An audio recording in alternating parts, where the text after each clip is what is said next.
It is Thursday, August 27th, 2026, and this is the Neural Daily. I'm Alyssa Montgomery, and I kind of prefer my neural weights to be hand-tuned. This is Leonard Cooper. I'm Vector Kane. And I'm Roxy Stone. We have a great show for you today. Yesterday, we covered OpenAI's Jalapeno chip, OpenAI Leadership Exodus, and AWS Kiro and GPT 5.5 integration. It's a lot to process. Between Jensen Huang's shopping spree and Bill Gates proposing human preserves for jobs, it feels like the map of the next decade is being drawn this morning. Well, drawn in permanent marker by the guys with the most GPUs. Let's start with the big one. Nvidia is reportedly finalized on a $13 billion deal to acquire Hugging Face. Hugging Face. That's the GitHub of AI, folks. If you've ever downloaded a model weight or checked a leaderboard, you were in their house. And now, Jensen owns the keys. It's the ultimate ecosystem play. Technically, by owning the repository where all the developers live, Nvidia creates this massive gravity well for CUDA and TensorRT optimizations. So, the deal is valued at about 86 times Hugging Face's annualized revenue. They only make about $150 million. It's quite a premium for strategic positioning. Positioning? Alyssa, that's like saying a king is positioning himself by owning the only bridge in the kingdom. It's a total flanking maneuver against OpenAI and Anthropic. Exactly. While Sam Altman is out there trying to build his own chips to escape Nvidia's prices, Jensen just moved up the stack to control the software ecosystem. It reduces friction, though. If the CUDA kernels are baked into the download button on Hugging Face, the developer velocity doubles. It's what I call the hardware hub integration. Oh, sure, Vector. I'm sure it's all about velocity and not about locking everyone into a proprietary garden while charging them for the privilege of walking on the grass. I suppose the real friction will be for AMD and Intel. If they want their hardware to be first-class citizens on the world's biggest model hub, they'll have to play by Nvidia's rules. It's a radio power play, old school. Jensen is the morning show host who just bought the entire transmitter tower.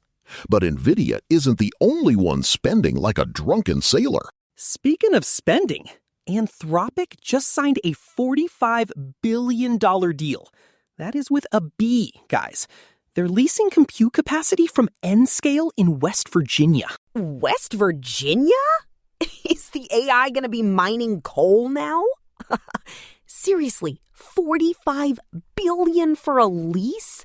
That's more than some countries spend on their entire defense budget. It secures 460 megawatts of power. To put that in perspective, it's enough to power roughly 345,000 homes. It's for the Vera Rubin chips. They actually kicked Microsoft out of the spot. Microsoft had a letter of intent for that Monarch campus, and Anthropic just swooped in with a bigger checkbook. That is high-velocity maneuvering. Anthropic is ramping up for a $2 trillion IPO, and you don't get there by playing nice with the legacy cloud providers, right? Well, they're also spending $5 million on a human well-being fund to address the crisis of trust. $5 million for the humans, $45 billion for the silicon. That's the classic corporate ratio, Roxy. Don't mind the massive robot in your backyard. Here's a gift card for a free smoothie. Actually, I think it's a response to the pushback on energy usage. When you're pulling half a gigawatt, people start asking questions about the local grid stability. It's worth it for the agentic unlock, though. We're moving from chat to do. Arga Labs just raised $10 million to focus specifically on multi-step agentic workflows. Oh, goody. More autonomous agents doing things we didn't ask them to do.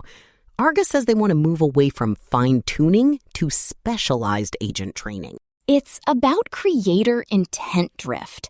OpenAI and Microsoft just released tools to stop agents from going rogue.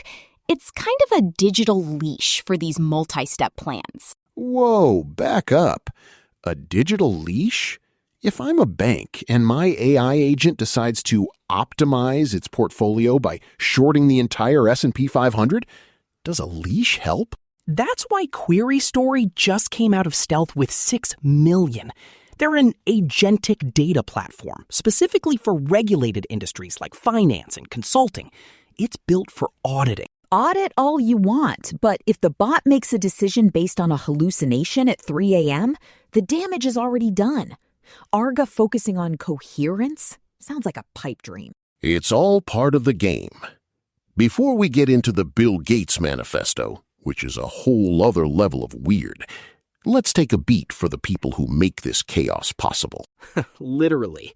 This show isn't magic, it's engineering.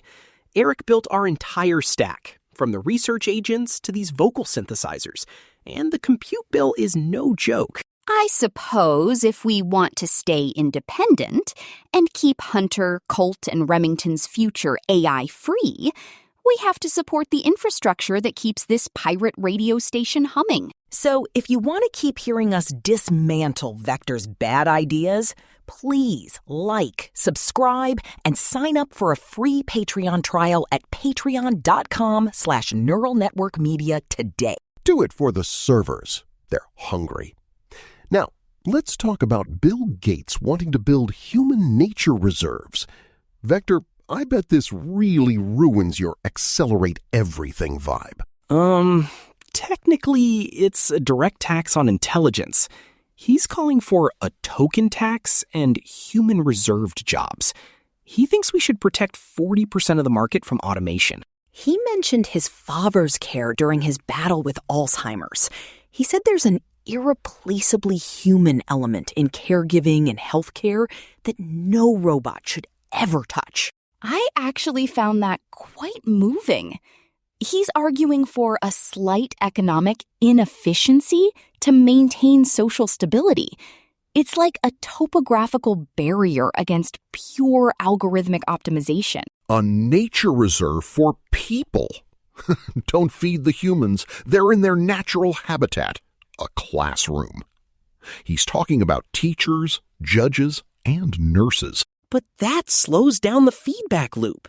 If an AI can diagnose a disease more accurately than a human, keeping a human in the seat just for soul seems, well, inefficient. Vector, your efficiency is going to leave us all living in pods eating cricket meal shakes.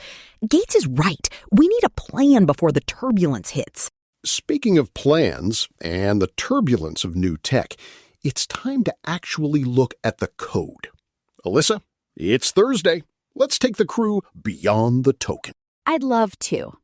It's Thursday, August 27th, and in Beyond the Token, we look at the localized multimodality and hardware exploits that are actually changing how we build. I want to start with MiniMax H3. The Hailuo 3.0 weights just went open source. It's a 33 billion parameter diffusion transformer, and it's a total beast. It really is. The core architecture is a unified audio-visual latent space. Instead of generating a video and then running an audio model, it predicts both simultaneously. Wait, simultaneously? Like the model hears the video it's making while it's making it? That sounds like my first divorce. Everyone talking at once. Not exactly. It uses a system called FL2VA, which means full latent to video and audio. You are able to upload 9 images for identity references. It maintains them perfectly. So I can put in a picture of my bulldog, Atari, and the AI will actually remember he has a smashed face for the whole 10-second clip? That's actually impressive. It uses SageAttention 2.2. On a single RTX 5090, you can generate a 10-second clip in about 3 minutes. The prompt adherence is almost, well, too high. Right. People on Reddit are complaining that it follows the prompt too literally. If you ask for a chaotic studio, it adds a level of server hum that's almost deafening. 33 billion parameters? Sounds heavy for a local card. Are we sure this isn't just another cloud model wearing a trench coat? Oh, it's local. The community has already released turbo LoRa's that let it run on 24-gigabyte cards, like the 4090. It's quite optimized. But the real shift this week goes beyond video. It is spatial intelligence. The era of the pixel guesser is over. Did you see the 4D GSAM paper out of Fudan? 4D Gaussian splatting? That sounds like a dessert Vector would try to pitch me at a crypto conference. What is it actually? It models the world as explicit geometry instead of flat pixels. It uses rotating anisotropic ellipses to represent objects across space and time. Wait, anisotropic what? Alyssa, remember I'm just a guy who likes neon and laser discs. Use the shock jock translation for me. It means the AI isn't guessing what the next frame looks like. It's modeling the object as a persistent 3D shape that moves through a timeline. Exactly. It's geometry aware. In old models like Sora, if a car goes behind a tree, the AI might forget it was a car. In 4D GS SWAM, the car is a persistent cluster of Gaussians. So it actually knows the car is still there, even if it can't see it? That sounds like basic object permanence. Congratulations, AI just reached the level of a human toddler. Well, it's only 1.2 billion parameters. It's incredibly efficient because it's not trying to learn language. It's just learning physics and trajectories from ego video data. So this is the brain for the robots? If you put this in a humanoid, it won't walk into a wall because it hallucinated the wall was a door? Literally, it's a world action model. It predicts how the geometry changes when you move a robotic limb. It's the transition from seeing to understanding. I'll believe it when I see it, sorting my laundry without shrinking my favorite sweater. What about this security alert, Alyssa? You were talking about GPU-Thor? Oh, this is a bit terrifying, actually. Researchers at the University of Toronto found a way to bypass ECC protection on Nvidia workstation GPUs. ECC? That's the error correction thing, right? The thing that stops my data from turning into digital soup when the chip gets hot? Exactly. GPU-Thor uses a non-uniform rowhammer attack. It times memory requests to fall between the refresh cycles that are supposed to protect the RAM. It induces bit flips. And once they map the memory banks, which takes about a day, they can flip a bit in about a minute to get root access. Root access just by hammering the memory? That sounds like something a teenager would do to a vending machine to get a free bag of chips. I suppose, but the chips here are your model weights. If you're in a multi-tenant cloud environment, someone could theoretically flip a bit and corrupt your model's logic silently. Quiet data corruption. That's a great name for a punk band, but a terrible thing for a hedge fund running AI trades. Can they fix it with a patch? It's a hardware-level vulnerability in GDDR6 architectures. You can mitigate it with non-uniform hammering detection, but a true fix probably requires new memory controllers.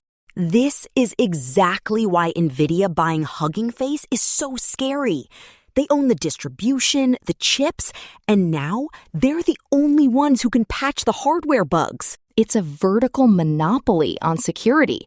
If your model's being Thor hammered on an Nvidia card, you're kind of relying on Nvidia to tell you what's happening. Talk about a closed loop. Jensen really is playing four-dimensional chess, while the rest of the industry is playing checkers with a few missing pieces. It's acceleration, Leonard. We're also seeing Qwen 3.8 flash next. This public software surpasses GPT-4 results while staying very small. Tiny footprints and flash models. It all sounds so cute until you realize these are the things running the agents that Bill Gates is so worried about. I think the education angle is the most interesting. OpenAI just expanded ChatGPT for teachers to 300,000 educators across 20 states. 300,000. That's a lot of automated lesson plans. I hope they're teaching the kids how to check for bit flips, or at least how to use a typewriter. It's about automating the administrative drudgery, Roxy. Privacy deals with 16 states mean the data is actually protected. It's infrastructure for the new school year. Or it's a way to ensure the next generation is completely dependent on a single company for their cognitive output. But hey, who needs a brain when you have a subscription? Well, I'll keep homeschooling my kids with the logic trivium for now. I don't think I'm ready to outsource Hunter's critical thinking to a token-taxed bot. But the Brazil launch, 215 million messages a day. OpenAI is establishing a hub in Sao Paulo. They're helping local banks move from experimentation to production. Brazil is the frontier. It's the high road, that's our sister show, by the way, of the global south. If OpenAI can make it work there, they can make it work anywhere. Only 11% of businesses are meeting their AI goals, Vector. Brazil is a massive experiment in whether more messages actually equals more value. I suppose we'll find out when the next Q3 earnings drop. That's beyond the token for this week. It's a chaotic landscape, but the geometry is getting clearer. That's a wrap for today. We covered Nvidia's shopping spree, the $45 billion West Virginia lease, and why your GPU might be Thor hammering your secrets. Stay wired, folks. Bye. Later. Take care. Don't forget to check your bit flips before you leave the house.